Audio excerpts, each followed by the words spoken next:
যে ভাইরাস ও ক্যান্সার প্রতিরোধে কি করা হয়, ইন্টারফেরন হচ্ছে ভাইরাস আর ক্যান্সার, ব্লাড ক্যান্সার প্রতিরোধে হচ্ছে ইউজ করা হয়।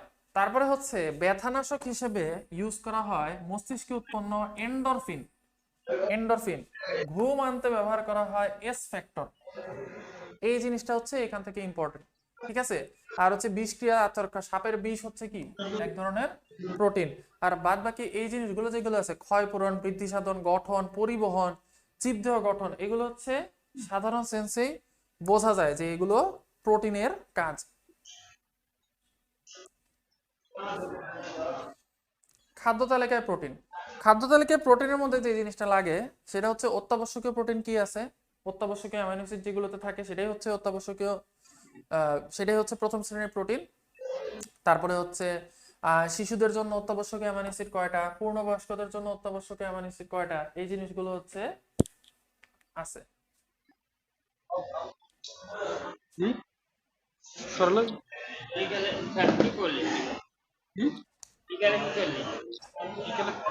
এই জায়গাতে দেখো এই জিনিসটা লাগবে, যদি মনে রাখতে পারো তাহলে পরীক্ষার জন্য ভালো।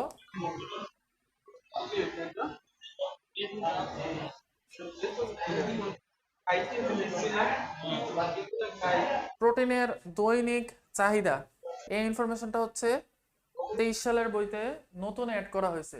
প্রোটিনের দৈনিক চাহিদা 23 সালের বইতে নতুন অ্যাড করা হয়েছে, এটা পড়বা।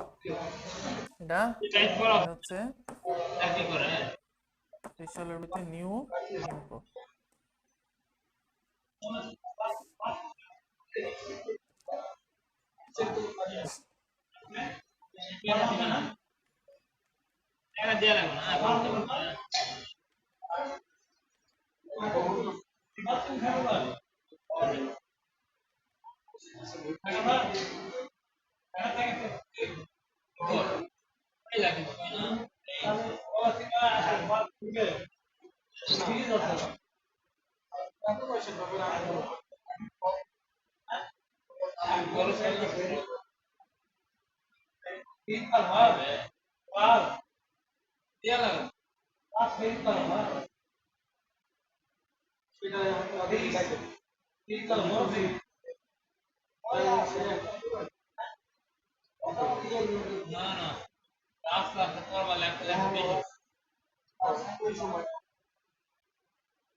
লিপিড বা স্নেহ জাতীয় পদার্থ,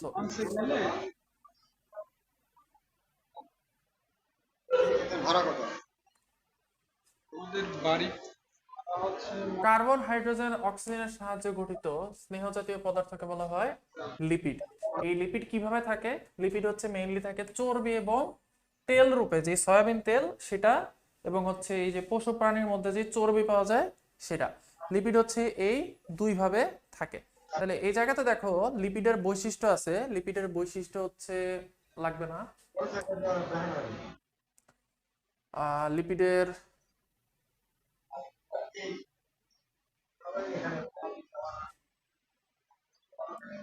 লিপিডের গঠন। লিপিড কি দিয়ে তৈরি, লিপিড হচ্ছে গ্লিসারল এবং ফ্যাটি অ্যাসিড দিয়ে হচ্ছে লিপিড গঠিত। কিভাবে, এই জায়গায় দেখো এটা হচ্ছে গ্লিসারল,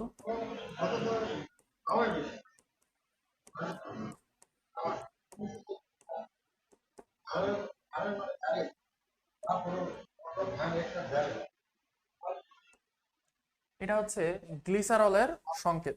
যদি এরকম হয় যে গ্লিসারলের যে OH মূলক আছে, এই OH মূলকের জায়গায়,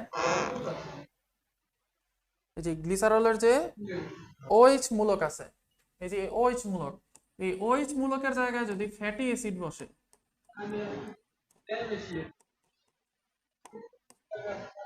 ফ্যাটি অ্যাসিড, ফ্যাটি অ্যাসিড এই গ্লিসারলের OH মূলকের জায়গায় যদি ফ্যাটি অ্যাসিড বসে তাইলে এই জিনিসটাকে বলা হয় লিপিড। তাহলে গ্লিসারল তার সাথে ফ্যাটি অ্যাসিড, এই জিনিসটাকে কি বলা হয়? লিপিড বলা হয়। তাহলে লিপিড কি? লিপিড হচ্ছে গ্লিসারল প্লাস ফ্যাটি অ্যাসিড।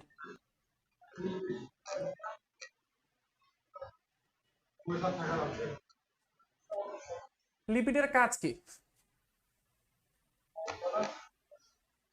চর্বি তেল হচ্ছে উদ্ভিদে সঞ্চিত থাকে, উদ্ভিদে সঞ্চিত খাদ্য হিসেবে জমা থাকে। ফসফোলিপিড বিভিন্ন মেমব্রেন গঠন করে। মোম হচ্ছে, মোম জাতীয় লিপিড হচ্ছে পাতার উপরে দেখবা যে মোমের মতো একটা পাতলা আস্তরণ পড়ে। কিছু কিছু এনজাইমের প্রস্থেটিক গ্রুপ হিসেবে ফসফোলিপিড কাজ করে, ফসফোলিপিড আয়নের বাহক হিসেবেও কাজ করে। প্রস্থেটিক গ্রুপ কি একটু পরে দেখবা।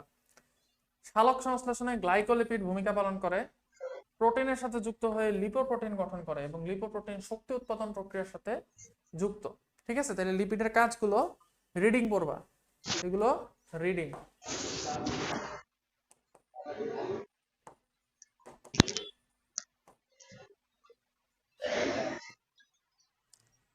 লিপিডের ক্লাসিফিকেশন। সরল লিপিড মানে এটার মধ্যে শুধুমাত্র লিপিডই আছে। যৌগিক লিপিড মানে এটার মধ্যে লিপিডের সাথে কোন একটা কিছু আছে। কি কি থাকতে পারে? ফগাসালি, কি থাকতে পারে? ফগাসালি। ফসফেট থাকতে পারে, গ্লাইকোজেন, গ্লুকোজ থাকতে পারে, সালফার থাকতে পারে, অথবা প্রোটিন থাকতে পারে। ঠিক আছে, তাহলে যৌগিক লিপিড কি? লিপিড প্লাস সামথিং, লিপিড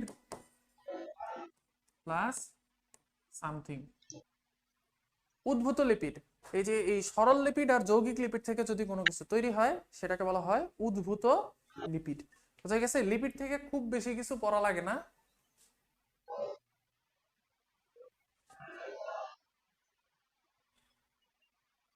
এই যে এটা জানতে হবে যে রাসায়নিক গঠন অনুসারে লিপিড কয় ধরনের।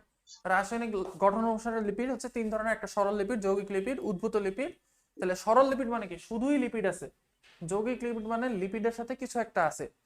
আর উদ্ভূত লিপিড মানে হচ্ছে সরল লিপিড আর যৌগিক লিপিড থেকে যদি তৈরি হয়, সরল লিপিড আর যৌগিক লিপিড ভেঙে যদি তৈরি হয় সেটা হচ্ছে উদ্ভূত বা উৎপাদিত লিপিড। দেখো, এই সরল লিপিডের উদাহরণ কি? চর্বি, তেল, মোম, এগুলো হচ্ছে সরল লিপিডের উদাহরণ। যৌগিক লিপিড কি বলছি? ফগাসালি, ফসফোলিপিড, গ্লাইকোলিপিড, সালফোলিপিড এবং লিপোপ্রোটিন। আর উদ্ভূত লিপিড হচ্ছে কি? এই যে এই সরল লিপিড আর যৌগিক লিপিড থেকে উৎপন্ন, সেগুলো কি আছে? Steroid, terpenes, rubber. আণবিক গঠন অনুযায়ী, অর্থাৎ লিপিডের যে স্ট্রাকচার, সেই স্ট্রাকচার অনুযায়ী লিপিড হচ্ছে 5 ধরনের। কি কি? নিফ গাটম, নিফ গাটম, nucleolipid, neutral lipid, phospholipid, glycolipid, terpenoid, মোম, নিফ গাটম। ঠিক আছে, আণবিক গঠন অনুযায়ী লিপিড এই ধরনের। সরল লিপিড যে 2 ধরনের, একটা হচ্ছে চর্বি তেল আর একটা হচ্ছে মোম। তাহলে চর্বি তেল আর মোমের মধ্যে পার্থক্য কি? তার আগে জানতে হবে যে এই চর্বি তেল জিনিসটা কি, সরল লিপিড জিনিসটা কি। সরল লিপিড জিনিসটা হচ্ছে এই যে গ্লিসারল, CH2OH, CHOH, CH2OH। এই গ্লিসারল যদি ফ্যাটি অ্যাসিড দিয়ে, গ্লিসারল যেটা আছে, এই গ্লিসারল যদি ফ্যাটি অ্যাসিড দিয়ে হচ্ছে এই OH মূলকগুলো যদি ফ্যাটি অ্যাসিড দিয়ে রিপ্লেস হয় তাহলে এটাকে বলা হয় ট্রাইগ্লিসারাইড।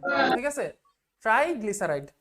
যদি যেহেতু 3টা ফ্যাটি অ্যাসিড দিয়ে হচ্ছে OH মূলক 3টা রিপ্লেস হয়েছে, এই কারণে এটার নাম ট্রাইগ্লিসারাইড।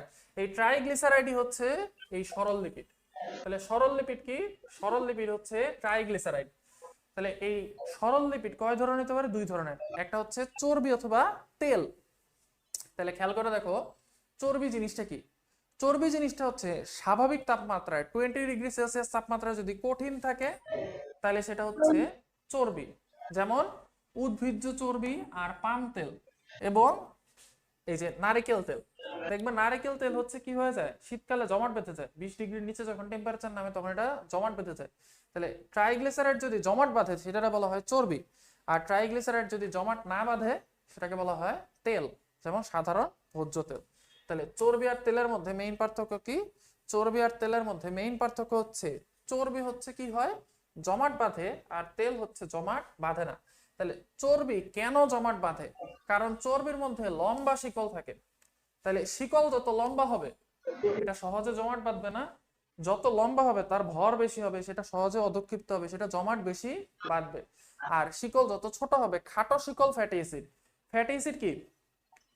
ফ্যাটি অ্যাসিড হচ্ছে এই যে এই জিনিসটাকে বলা হয় ফ্যাটি অ্যাসিড, ঠিক আছে? এই জিনিসটাকে বলা হয় ফ্যাটি অ্যাসিড। হাইড্রোকার্বন যে চেইন, এই হাইড্রোকার্বন চেইনটাকে বলা হয় ফ্যাটি অ্যাসিড। এটা যত লম্বা হবে তত হচ্ছে সহজে জমাট বাঁধবে।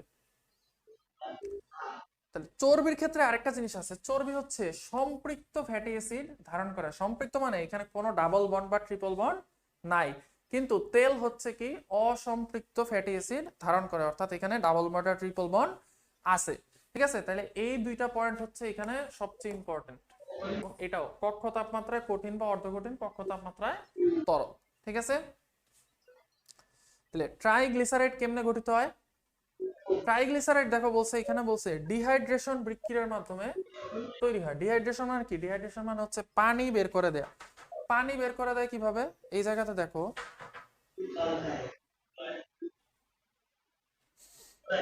এই যে এটা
হচ্ছে একটা গ্লিসারল, এটা হচ্ছে একটা গ্লিসারল। এই যে CH2 CH CH2, এখানে OH মূলক আছে, এই যে OH মূলক OH মূলক OH মূলক,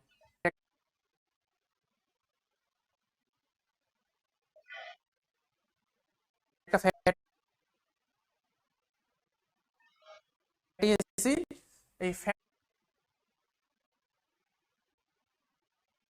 অ্যাসিড কেন বলা হচ্ছে? এই যে এই পুরো অংশটা হচ্ছে ফ্যাট,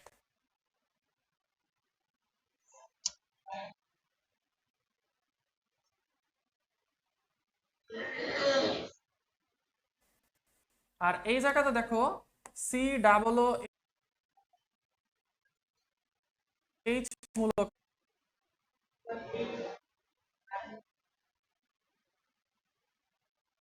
আছে, এই কারণে এটার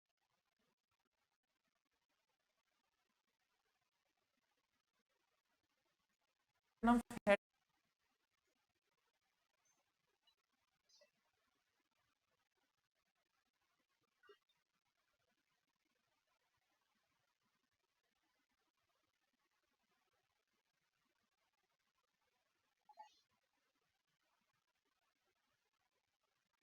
অ্যাসিড। এই জায়গায়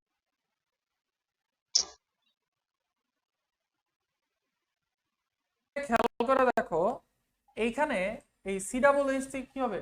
হাইড্রোজেন ত্যাগ করবে। অ্যাসিডের কাজ তো হাইড্রোজেন ত্যাগ করা, আর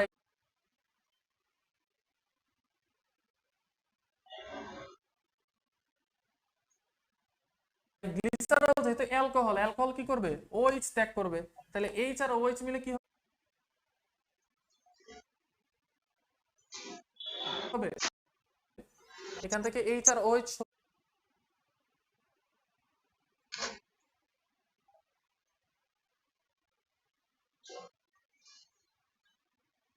সরে গিয়ে এখানে এই যে এই যে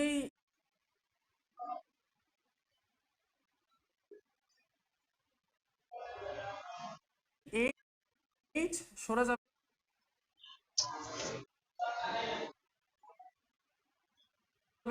এবং এই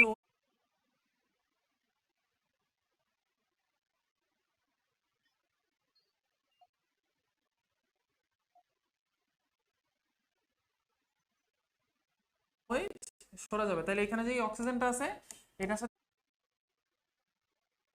এই কার্বনের বন্ড হবে, এই যে অক্সিজেনের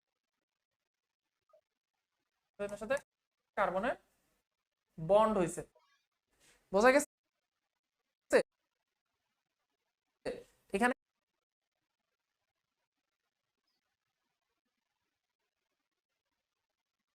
কি হয়েছে? পানি বের হয়ে গেছে, এটাই হচ্ছে ডিহাইড্রেশন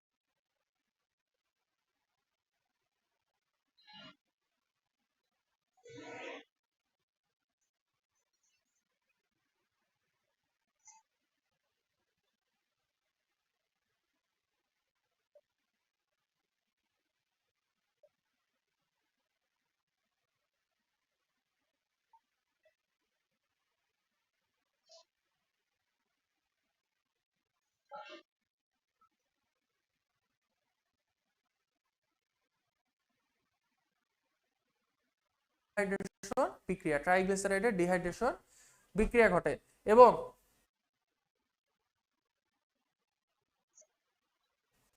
এই বিক্রিয়াটাকে বলা হয় এস্টার লিঙ্কেজ। কারণ কি? কারণ এই হাইড্রোক্সিল মূলক আর COOH মূলক এই দুইটার মধ্যে যে বন্ড হয় এটা কি বলা হয়? এটাকে বলা হয় এস্টার।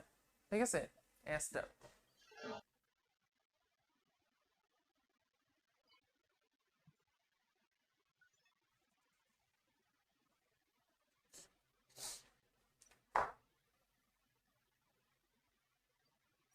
এই জায়গাতে স্যাচুরেটেড ফ্যাটি অ্যাসিড আর আনস্যাচুরেটেড ফ্যাটি অ্যাসিড এই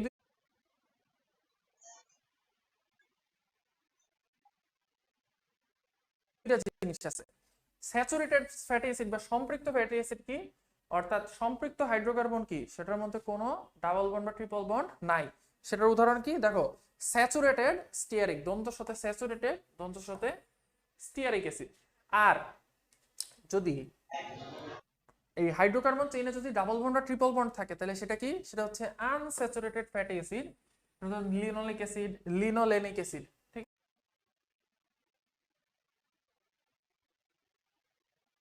আছে, মানুষের বডির জন্য হচ্ছে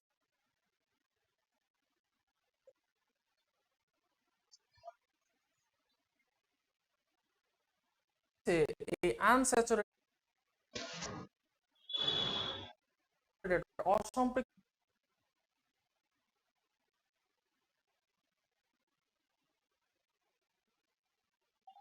ফ্যাটি অ্যাসিড ভালো।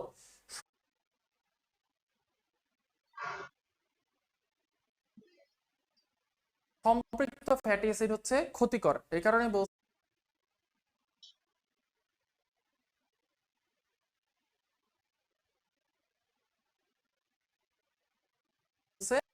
Saturated fatty acid